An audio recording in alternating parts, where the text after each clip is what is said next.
Hello friends, welcome back to the happy plate. അപ്പോൾ വീണ്ടും ഞാനിന്നൊരു cooking video ആയിട്ടാണ് വന്നിട്ടുള്ളത്. ദോശയും തക്കാളി ചട്നിയുമാണ് നമ്മുടെ ഇന്നത്തെ വിഭവം. ഇതിൻ്റെ റെസിപ്പി നീ പറഞ്ഞു തരണ്ട, ഞങ്ങൾക്കറിയാമെന്ന് ചിലരെങ്കിലും വിചാരിക്കുന്നുണ്ടാവും. റെസിപ്പി ഷെയർ ചെയ്യാനൊന്നും വേണ്ടിയിട്ടല്ല, എൻ്റെ ചില കുക്കിംഗ് വിശേഷങ്ങളൊക്കെ ഷെയർ ചെയ്യാൻ വേണ്ടിയിട്ടാണ് ഞാൻ വന്നിട്ടുള്ളത്. സത്യം പറഞ്ഞാൽ കുക്കിങ്ങിൻ്റെ ABCD പോലും അറിയാതിരുന്ന ഞാൻ ഇപ്പോൾ ഇങ്ങനെ റെസിപ്പി വീഡിയോസൊക്കെ ചെയ്യുമ്പം എനിക്ക് തന്നെ എന്നെക്കുറിച്ച് ഓർത്ത് എവിടെയോ ഒരു അഭിമാനമൊക്കെ തോന്നുന്നുണ്ട്.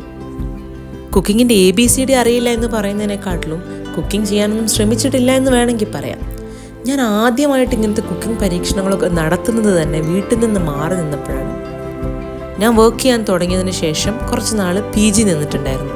അവിടെ ഞാനും എൻ്റെ ഫ്രണ്ട്സുമാണ് നിന്നിട്ടുണ്ടായിരുന്നത്.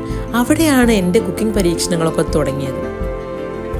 ഞാനുണ്ടാക്കുന്ന ഭക്ഷണങ്ങളൊന്നും അത്ര മോശമല്ല എന്നൊരു കോൺഫിഡൻസ് എനിക്ക് കിട്ടിയതും അവിടെ നിന്നാണ്. പക്ഷെ കല്യാണശേഷം എൻ്റെ ഭർത്താവ് നന്നായി ഭക്ഷണം ഉണ്ടാക്കുന്ന ഒരാളായതുകൊണ്ടും നല്ല രുചിയോടുകൂടി ഭക്ഷണം കഴിക്കാൻ ഇഷ്ടപ്പെടുന്ന ആളായതുകൊണ്ടും ആൾ തന്നെയായിരുന്നു മെയിനായിട്ടും ഭക്ഷണങ്ങൾ ഉണ്ടാക്കിക്കൊണ്ടിരുന്നത്.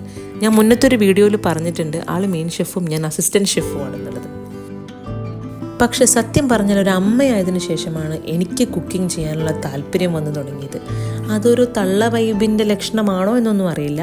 പക്ഷെ ഇപ്പോൾ ഞാൻ കുക്കിംഗ് ഭയങ്കരമായിട്ട് എൻജോയ് ചെയ്യുന്ന ഒരു കാര്യം കൂടിയാണ്. കഥയൊക്കെ പറഞ്ഞു തന്നപ്പോഴേക്കും ഞാൻ ദോശയും ചുട്ടു, തക്കാളി ചട്നിക്കുള്ള പരിപാടിയും തുടങ്ങി. തക്കാളി ചട്നി പല രീതിയിൽ ഉണ്ടാക്കാമെന്നതാണ് എൻ്റെ ഒരു വിശ്വാസം. പക്ഷെ ഇത് ഞാൻ ചെയ്യുന്നൊരു രീതിയാണ്, ഇതുപോലെ അനുകരിക്കണമെന്ന് എനിക്കൊരു നിർബന്ധവും ഇല്ല. എന്തായാലും ഞാൻ എങ്ങനെയാണ് തക്കാളി ചട്നി ഉണ്ടാക്കുന്നതെന്ന് ഒന്ന് പറയാം.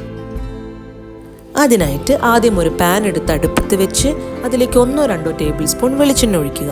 ഇനി അതിലേക്ക് ഒരു 3 അല്ലി വെളുത്തുള്ളി, ഒരു ആവശ്യത്തിന് പച്ചമുളകും കൂടി ചേർത്ത് 10 സെക്കൻഡ് നേരം വഴറ്റണം. അതിനുശേഷം അതിലേക്ക് തക്കാളിയും ഒരു ചെറിയ സവാളയും കൂടി ചേർത്ത് നല്ല പോലെ വഴറ്റി അതൊന്ന് വെന്തുടഞ്ഞ് വരുമ്പോഴേക്കും അതിലേക്ക് പാകത്തിന് ഉപ്പ്, കാശ്മീരി മുളക് പൊടി, പാകത്തിന് കായപ്പൊടിയും കൂടി ചേർത്ത് അതിൻ്റെ പച്ചമണം മാറുന്നത് വരെ നല്ല പോലെ വഴറ്റിയതിന് ശേഷം തീ ഓഫ് ചെയ്ത് ഒന്ന് തണുക്കാനായി മാറ്റി വെക്കണം. അതൊന്ന് തണുത്ത് വരുമ്പോഴേക്കും അതിലേക്ക് കുറച്ച് വെള്ളം കൂടി ചേർത്ത് നല്ല പോലെ അരച്ചെടുക്കുക.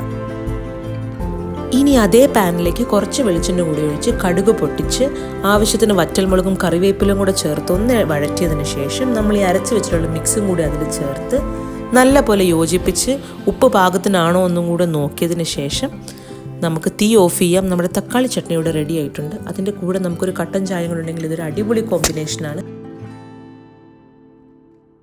അപ്പോൾ ഈ ഈസി സിമ്പിൾ തക്കാളി ചട്നി റെസിപ്പി നിങ്ങളെല്ലാവരും ട്രൈ ചെയ്ത് നോക്കണം. ഇത് എസ്പെഷ്യലി ബിഗിനേഴ്സിനും അതുപോലെ PG നിൽക്കുന്ന കുട്ടികൾക്കുമൊക്കെ അടിപൊളിയായിരിക്കും. ഇതിൻ്റെ ടേസ്റ്റിൻ്റെ കാര്യത്തിൽ ഞാൻ ഗ്യാരണ്ടിയാണ്.